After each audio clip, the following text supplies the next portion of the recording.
The northern border is something we've talked about a lot lately, from returning to normal after the pandemic to the huge backlog with Nexus. Well, tonight, Congressman Brian Higgins is raising yet another concern. It involves how U.S. Customs and Border Protection is moving some of the officers who let you into this country at ports of entry, like here at the Peace Bridge.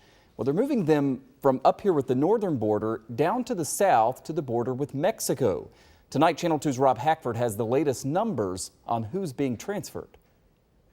According to numbers from the National Treasury Employees Union, which represents CBP officers, Congressman Brian Higgins' office says 421 Customs and Border Protection officers are set to move from the northern border to the southern one.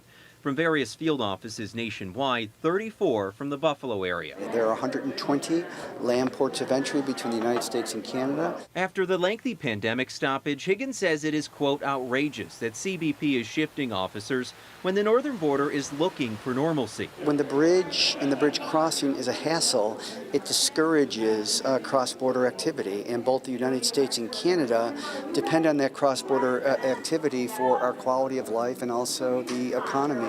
Crossings in western New York are at 85% of what they were before the pandemic, Higgins says, but he points out that summer travel is still ticking up.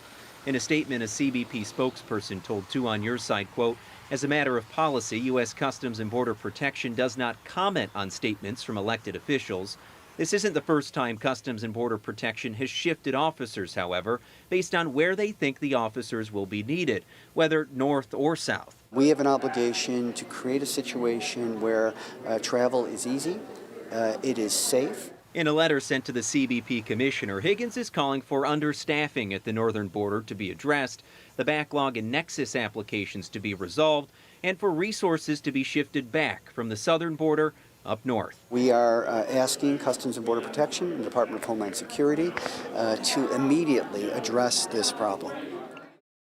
All right, and Rob joins us now live. So this isn't the first time we've dealt with this, right? In fact, we talked about this back in 2019 when some people were being moved from here down south. Yeah, Michael, it was actually your reporting I came across when putting this story together. Numbers were pretty similar back then as well. It's going to be interesting to see how this one plays out. We did have Border Patrol agents. They actually came over in March to help out when we had that influx of the Canadian border with some of the locations more northern New York. This shift's going to play out. We don't really have a timetable yet. In the coming weeks, coming months, we'll get more information on that. I have reached out to CBP for more information too. And nothing back from the agency yet? Not quite. Yeah, they provided some background on that shift in March, which we had reported on, but further details we're still waiting on. All right, Rob Hackford reporting tonight. Rob, thank you.